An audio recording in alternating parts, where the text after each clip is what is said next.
வஞ்சிர மீன் வறுவல் பார்ப்போம். இது டீப் ஃப்ரீஸ் பண்ணியிருந்தது.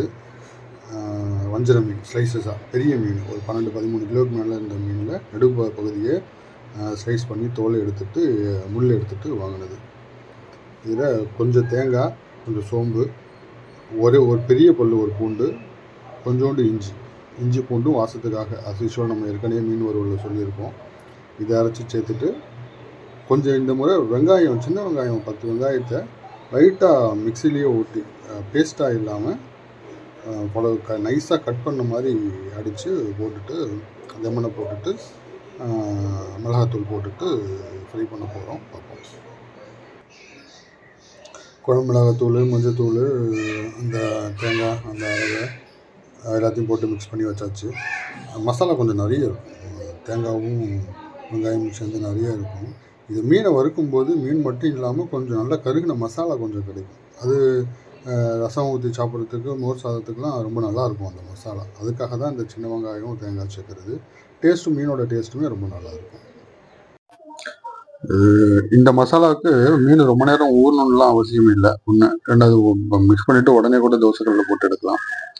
இதை எண்ணெயில் போட்டு எடுக்க முடியாது, தோசைக்கல்லில் தான் போட்டு எடுக்க முடியும். எண்ணெயில் போட்டோம்னா இந்த மேலே இருக்கிற மசாலாலாம் பிரிஞ்சிடும். பெரும்பாலும் நான் எண்ணெயில் போடுறதில்லை. எண்ணெயில் போட்டோம்னா மீன் கொஞ்சம் மேலே உள்ள மசாலாலாம் கருகிட்டு அதோட டேஸ்ட்டு போயிடும். தோசைக்கல்லில் போட்டால் தான் அந்த மசாலாவோட டேஸ்ட்டும் மீனோட டேஸ்ட்டும் சேர்த்து சாப்பிட நல்லாயிருக்கும். ஒன்று. ரெண்டாவது அடுத்து மீன் வஞ்சிரம் கட் பண்ணும்போது குறைஞ்சபட்சம் ஒரு 10 எம்எம்க்கு மேலே, 12 எம்எம்க்கு, அரை இன்ச்சுக்கு அந்த அளவுக்கு அது கட் பண்ணி வாங்கணும். ரொம்ப தின்னாக கட் பண்ணிட்டோம் அப்படின்னா மீன் கருகும், அது ப்ராப்பராக வேகாது, ஒரு மாதிரி கருகிட்டு அதோட டேஸ்ட் கொஞ்சம் குறைஞ்சி தான் போகும். இந்த மீனை 2 இதில் நம்ம ஃபினிஷ் பண்ணலாம், வறுக்கலாம். ஒன்று கொஞ்சம் மீடியம் ஃப்ளேமுக்கு கீழே வச்சு ஒரு 20 நிமிஷம், அரை மணி நேரத்துக்கு வச்சு மீனை கொஞ்சம் ட்ரையாக ஃபினிஷ் பண்ணலாம். நல்லா கடிச்சு மென்று சாப்பிட்றதுக்கு ஒரு டேஸ்ட்டில் அது ஒன்று நல்லாயிருக்கும். இன்னொன்று, ஒரு பக்கத்துக்கு ஒரு 5 to 7 நிமிஷம் கணக்கு பண்ணி ஒரு 15 நிமிஷத்தில் மீனை ஃபினிஷ் பண்ணி எடுத்துடணும். இதில் அடுப்பை கொஞ்சம் கூட குறைச்சி வைக்கணும். மீனும் கலரும் மாறணும், ப்ரௌன் ஆகணும், மேலேயும் மேலே நல்லா கலரும் மாறணும், உள்ளேயும் ஓரளவுக்கு நல்லா வெந்திருக்கணும். மீனை உடச்சி பார்த்தோம்னா நல்லா கொஞ்சம் ஜூஸியாக சாஃப்டாக இருக்கும் சாப்பிட்றதுக்கு. 2 முறையில் பண்ணலாம். இல்லை கொஞ்சம் மீடியமுக்கு கீழே சிம்மில் வச்சுட்டு ரொம்ப நேரம் அடுப்பில் ஒரு 10-15 நிமிஷம் ஒரு பக்கம், இன்னொரு பக்கம் 10-15 நிமிஷம் திரும்ப பரட்டி போட்டு ட்ரையாக ஃபினிஷ் பண்ணலாம். அதுவும் கடிச்சு சாப்பிட நல்லாயிருக்கும். இன்னைக்கு நான் கொஞ்சம் சாஃப்டாக மீனை எடுக்க போகிறேன். உள்ளே கொஞ்சம் ஜூஸியாக இருக்கிற மாதிரி ஃபினிஷ் பண்ண போகிறேன். எப்படி வருதுன்னு பார்ப்போம். இன்னொன்று, மீன் எண்ணெயில் டீப் ஃப்ரை பண்ணணும் அப்படின்னா அந்த மசாலா உதிராமல் இருக்கிறதுக்கு எண்ணெய் சேர்க்கணும். அப்புறம் அதில் ஏதாவது மாவு சேர்க்கணும். தேங்காய் சேர்க்க முடியாது, வெங்காயம் சேர்க்க முடியாது. லெமனு, காரத்தூள், வெறும் மிளகாத்தூள், இந்த ஜீரகத்தூள், சோம்புத்தூள்னு ஏதாவது கொஞ்சம் சேர்த்துக்கலாம். மாவு சேர்க்கணும், எண்ணெய் சேர்க்கணும். அதனால பார்த்தீங்கன்னா இந்த மாவு இதெல்லாம் மீனோட டேஸ்ட்டை கொஞ்சம் குறைச்சிரும். அதனால டீப் ஃப்ரை பண்ணாமல் தோசைக்கல்லில் போட்டு எடுக்கிறது இன்னும் கொஞ்சம் நல்லாவே இருக்கும். நான் 2மே செக் பண்ணி பார்த்துருக்கேன். தோசைக்கல்லில் போட்டு எடுக்கிறது மீன் ரொம்ப நல்லா இருக்கு. அதில் அடிஷ்னலாக நம்ம தேங்காய் சேர்க்கறதுனால இன்னும் கொஞ்சம் டேஸ்ட் நல்லா இருக்கும். வெங்காயம் சேர்க்கறதுனால அந்த சைடில் வர மசாலா வரும் பாருங்க, கொஞ்சம் கருகின மாதிரி, அதெல்லாம் சூப்பராக இருக்கும் சாப்பிட்றதுக்கு. அதனால பெரும்பாலும் தோசைக்கல்லே போட்டு எடுத்துருங்க. இன்னொரு விஷயம் சொல்றேன். எண்ணெய், நான் இன்னைக்கு சன்ஃப்ளவர் ஆயில் சேர்த்துருக்கேன். சன்ஃப்ளவர் ஆயில் சன்ஃப்ளவர் ஆயில் காயணும்னு அவசியம் இல்லை. ஏன்னா அது ஃப்ளேவர்லெஸ்ஸாக இருக்கும், அதனால காயணும்னு அவசியம் இல்லை. இதே கடலெண்ணெய் சேர்த்து வறுக்கிறவங்க, நல்லெண்ணெய் சேர்த்து வறுக்கிறவங்க, நல்லெண்ணெய் கூட காயணும்னு அவசியம் இல்லை. கடலெண்ணெய் சேர்த்து வறுக்கிறவங்க எண்ணெய் ஓரளவுக்கு காஞ்சதுக்கு அப்புறம் தான் மீனை வைக்கணும். தாளிக்கிறது முதற்கொண்டு எதுக்காக இருந்தாலும் சரி, கடலெண்ணெய் பண்றவங்க, நான் பெரும்பாலும் கடலெண்ணெய் தான் பண்ணுவேன். சன்ஃப்ளவர் ஆயில் கொஞ்சம் இருந்துச்சு, அதனால அதில் இன்னைக்கு பண்றேன். இந்த விஷயம் கொஞ்சம் நிறைய பேருக்கு தெரியறது இல்லை. கடலெண்ணெய் காயணும், மற்ற சன்ஃப்ளவர் எண்ணெய் கூட காயணும்னு அவசியம் இல்லை, அப்படியே கூட சேர்த்துக்கலாம். சரி, சொல்லணும்னு தோணுச்சு.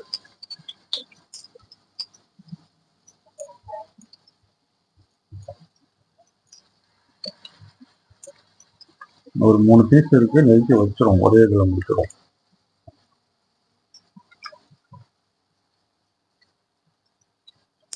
சன்ஃப்ளவர் ஆயில் மட்டும்தான் நான் சேர்த்துருக்கேன். அப்புறமா தேங்காய் எண்ணெய் சேர்ப்பேன். தேங்காய் எண்ணெய் தான் மீனை ஃபினிஷ் பண்ணும்போது அந்த மணத்தை கொடுக்கும். நல்ல வாசம் இருக்கும், நல்லா இருக்கும், டேஸ்ட்டும் நல்லா இருக்கும். வஞ்சரம் ரொம்ப தின்னா ஸ்லைஸ் பண்ணாதீங்க, ஓரளவுக்கு 10 mm மேல ஸ்லைஸ் பண்ணுங்க. இங்க காமிங்க, இந்த மசாலா இருக்கு பாருங்க, இதை ஃபினிஷ் பண்ணும்போது லைட்டா போட்டு எடுத்துக்கலாம். ஒரு 5 நிமிஷம் எண்ணெயில இருந்தா போதும், நல்லா இருக்கும். நான் இதை என்ன பண்ண போறேன்னா, மீடியமுக்கு கீழே வைக்க போறது இல்லை, மீடியமுக்கு மேல கொஞ்சம் ஹைல அப்பப்ப அடுப்பை அட்ஜஸ்ட் பண்ணி ஒரு 15 நிமிஷத்துல முடிக்க போறேன். வறுவலை மேல கொஞ்சம் கலர் மாதிரி வெந்து நல்லா இருக்கும், உள்ளுக்குள்ளேயும் ஓரளவுக்கு வெந்து ஜூசியா சாப்பிட நல்லா இருக்கும். அதனால இன்னைக்கு ஒரு 15 நிமிஷத்துல இதை ஃபினிஷ் பண்ணுவோம். மீன் அப்பப்ப கொஞ்சம் லேசா இப்படி எடுத்து விட்டுக்கிட்டே இருக்கணும், இல்லைன்னா வச்சுட்டு அப்படியே விட்டுட்டோம் ஒரு 5 நிமிஷத்துக்குன்னா எண்ணெய் எல்லாம் சைட்ல வந்துடும், மீனுக்கு எண்ணெயே இருக்காது. அதனால அப்பப்ப நம்ம கொஞ்சம் அப்படியே லேசா எடுத்து அந்த எண்ணெய் கீழே திரும்ப திரும்ப படுற மாதிரி இப்படி வச்சிடணும். எண்ணெய் குறைஞ்சிடுச்சு, இதுதான் கரெக்டான டைம் தேங்காய் எண்ணெய் ஊற்றுறதுக்கு. தேங்காய் எண்ணெய் ஊற்றிக்கலாம். தேங்காய் எண்ணெய் மேலே ஊற்றுறோம். அப்படி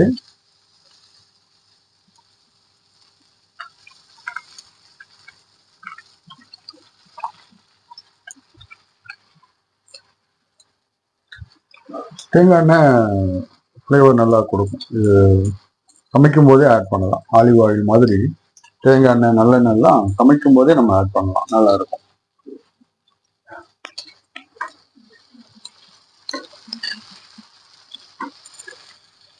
நிறைய வச்சுட்டதுனால கொஞ்சம் சிரமமா இருக்கு. அப்பப்போ சென்டர் பீஸ் எல்லாம் ஓரத்துக்கும், ஓரத்துல இருக்கிறதெல்லாம் சென்டருக்கும் கொண்டு வந்துட்டோம்னா கொஞ்சம் ஈவனா வரும்.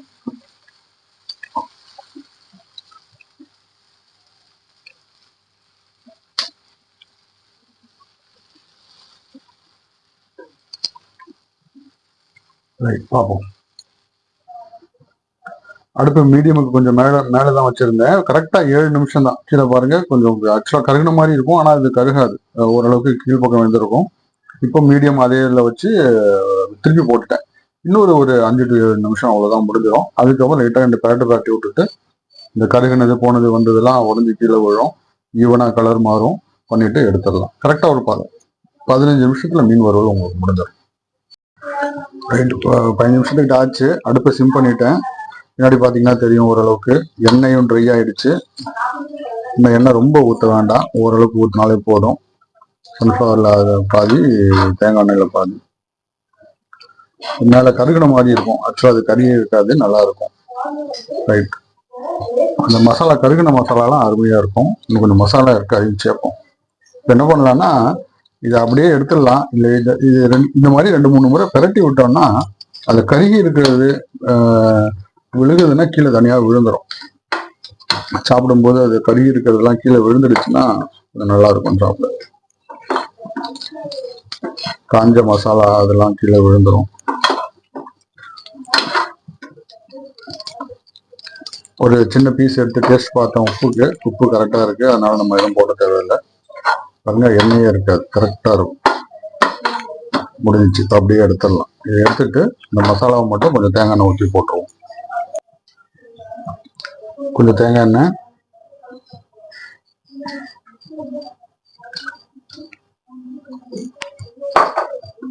தேங்காய் எண்ணெய் காயணும்னு அவசியம் இல்லை. இந்த மசாலாவை அப்படியே அதில் போட்டுருவோம்.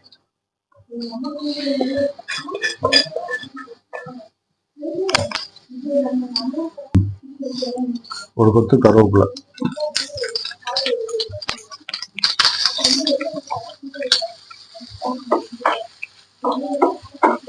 இது ஹைலேயே வச்சு கை விடாம பரட்டி விட்டுக்கிட்டே இருக்கணும். ஓரளவுக்கு வந்ததுக்கு அப்புறம் சிம்ல வச்சு இல்லை மீடியம்ல வச்சு லேசா கலர் மாதிரி கருகிற மாதிரி வந்த உடனே மல்லி மேலே நம்ம மீன் வறுத்துருக்கோம் இல்லையா, அது மேலே போட்டு விட வேண்டியதுதான்.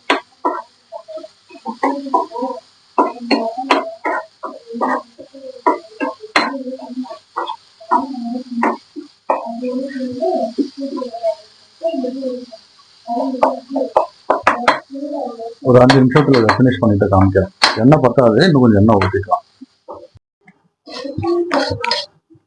அப்போ கொஞ்சம் எண்ணெய் கம்மியா இருந்தது, திரும்பவும் தேங்காய் எண்ணெய் ஊற்றினேன். ஒரு 5 நிமிஷம் ஹைலியும் மீடியம்லையும் சிம்லையும் வச்சு பரட்டி விட்டதுல இந்த மாதிரி மசாலா ஓரளவுக்கு கருகி வந்துடும். ஸோ இதை அடுப்பு ஆஃப் பண்ணிடலாம். இப்போ வறுத்து வச்சிருக்கிற மீனை இது மேலே போட்டு பரட்டி விட்டுட்டு எடுத்து வைக்கலாம். இல்லை இதை மீன் மேலே அப்படியே கொட்டிடுவோம்.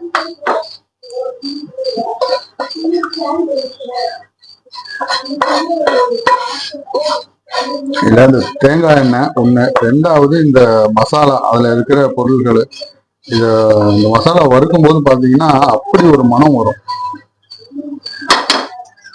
அவ்வளவு அருமையான ஒரு அரோமா வரும், சூப்பரா இருக்கும். அது சாப்பிடணும்ன்ற ஒரு ஆசையை தோன்றும். அவ்வளவுதான். இப்ப இந்த மீன் சாப்பிட்டது போக பாக்கி இருக்கிற மீன் இந்த மசாலா இருக்கு பாருங்க, இதெல்லாம் நாளைக்கு இன்னும் டேஸ்ட் ஆகும். வெயிட் பண்ணி சாப்பிட அடுத்த நாள் இன்னும் அருமையா இருக்கும். ஃப்ரிட்ஜில் வச்சுட்டு எடுத்து லேசா சூடு பண்ணிட்டு சாப்பிட்டோம்னா ரசம், ஒரு சாம்பார் சாதம், பழைய சாதத்துக்குலாம் அவ்வளோ அருமையா இருக்கும். அவ்வளவுதான், முடிஞ்சிச்சு.